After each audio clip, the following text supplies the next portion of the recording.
Assalamualaikum warahmatullahi wabarakatuh. Alhamdulillahirrahmanirrahim. Wassalatu wassalamu ala asyrofil anbiya'i wal mursalin sayyidina Muhammadin wa ala alihi wa sahbihi ajmain amma ba'd. Baik, langsung saja insyaallah pada kesempatan hari ini saya akan mereview materi mengenai logika proposisi. Jadi kita jelaskan dulu secara harfiah, yaitu daripada logika. Jadi logika adalah merupakan dasar dari semua penalaran.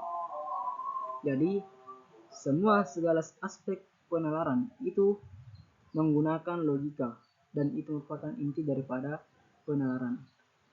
Sedangkan penalaran sendiri didasarkan pada sebuah hubungan antara pernyataan atau statement. Selanjutnya yaitu proposisi. Proposisi atau pernyataan adalah kalimat deklaratif yang bernilai benar ketika statement itu benar, itu dikatakan true, dan ketika statement itu atau pernyataan itu salah disebut dengan false, tetapi tidak dengan keduanya. Selanjutnya yaitu contoh daripada kalimat proposisi.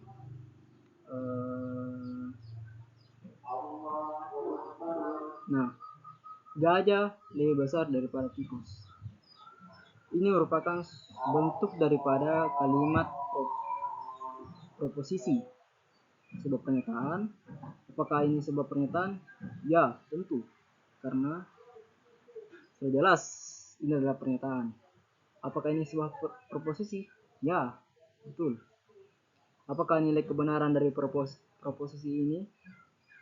Jelas benar, karena gajah itu lebih besar daripada tikus. Seandainya di sini kita balik, tikus lebih besar daripada gajah, itu bisa dikatakan nilai kebenarannya itu salah. Selanjutnya contoh lagi yaitu 520 lebih kecil daripada 111. Apakah ini sebuah pernyataan? Ya, betul, ini sebuah pernyataan. Apakah ini sebuah proposisi? Ya, tentu. Apakah ini nilai kebenaran dari proposisi ini? Salah, karena 520 itu lebih besar daripada 111. Jadi nilai kebenaran pada proposisi ini salah.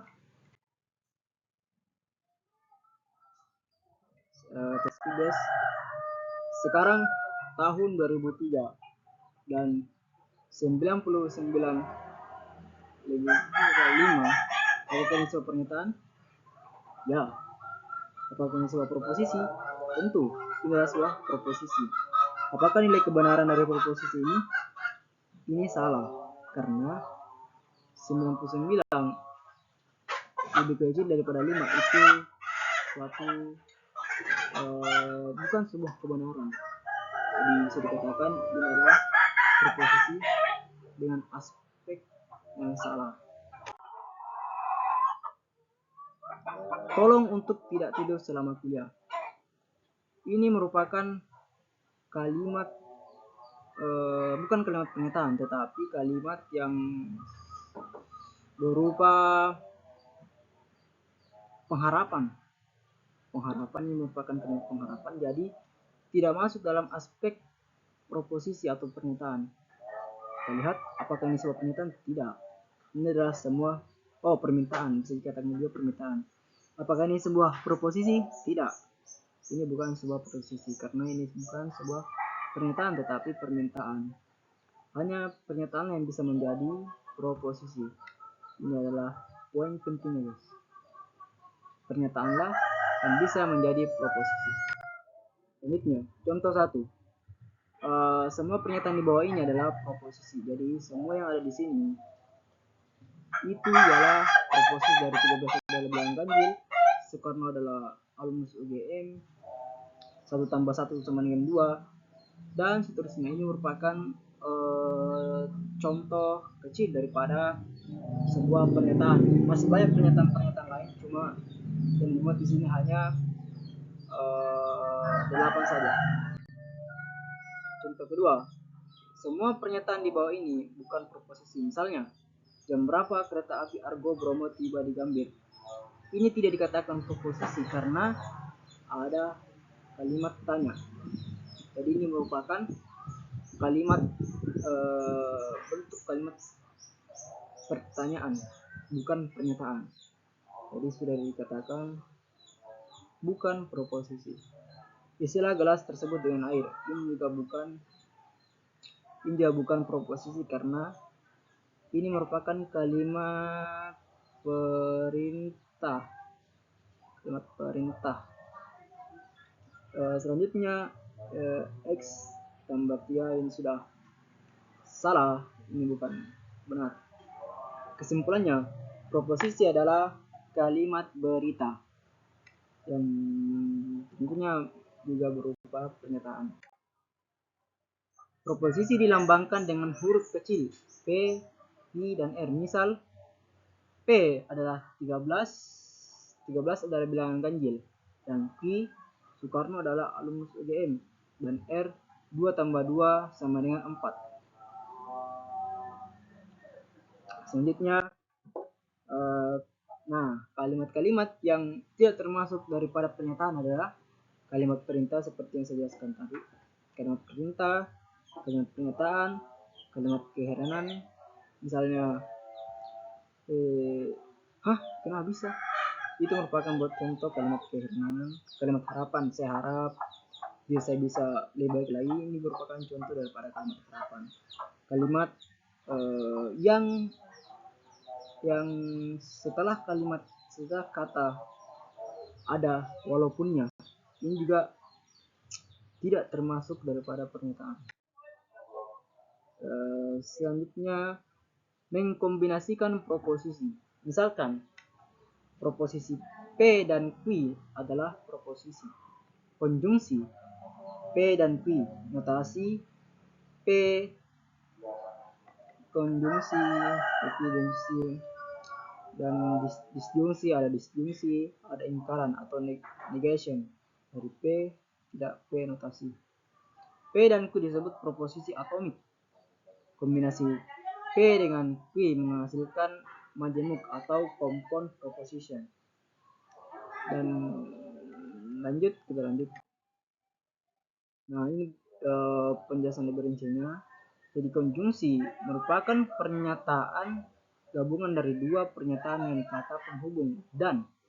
Jadi ini merupakan kata kuncinya.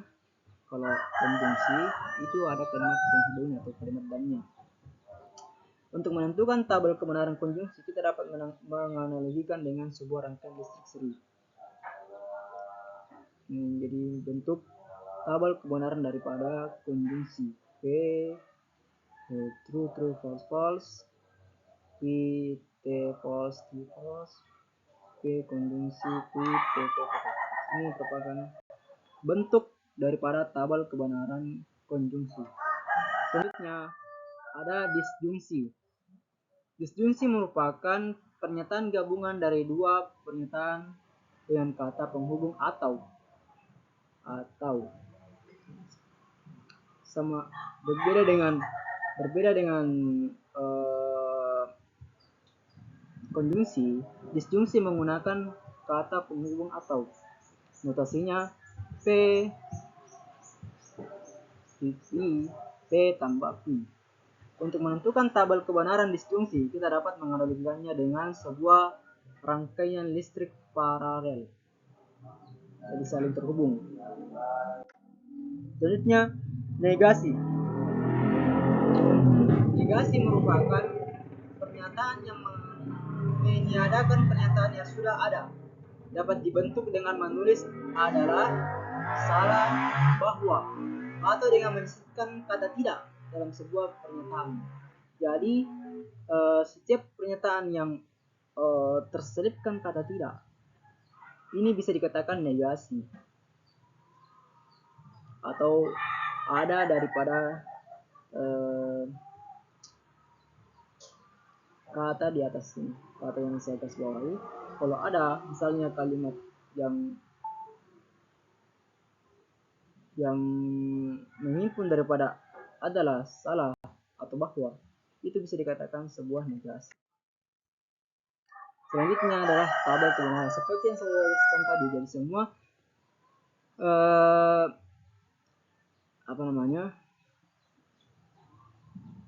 pernyataan itu pasti mempunyai tabel kebenaran.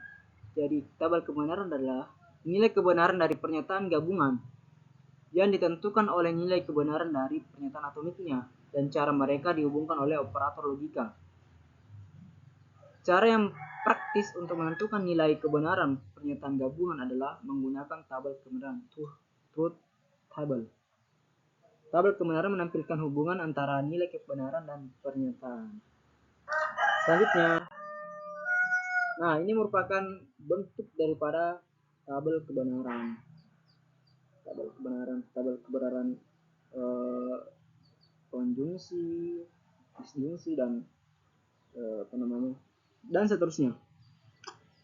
Contoh 3, misalkan P sama P 17 adalah bilangan prima, itu adalah benar. Q adalah bilangan prima selalu ganjil, adalah salah tentu.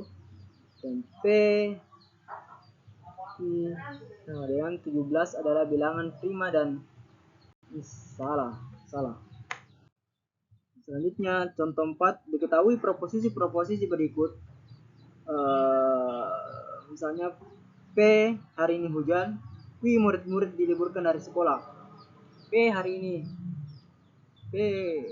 hujan dan hari ini hujan atau murid-murid diliburkan, sekolah tidak benar dari ini hujan atau hari ini tidak hujan. Dan masih banyak contoh lagi. Mungkin itu saja review materi daripada saya. Sekian. Assalamualaikum warahmatullahi wabarakatuh.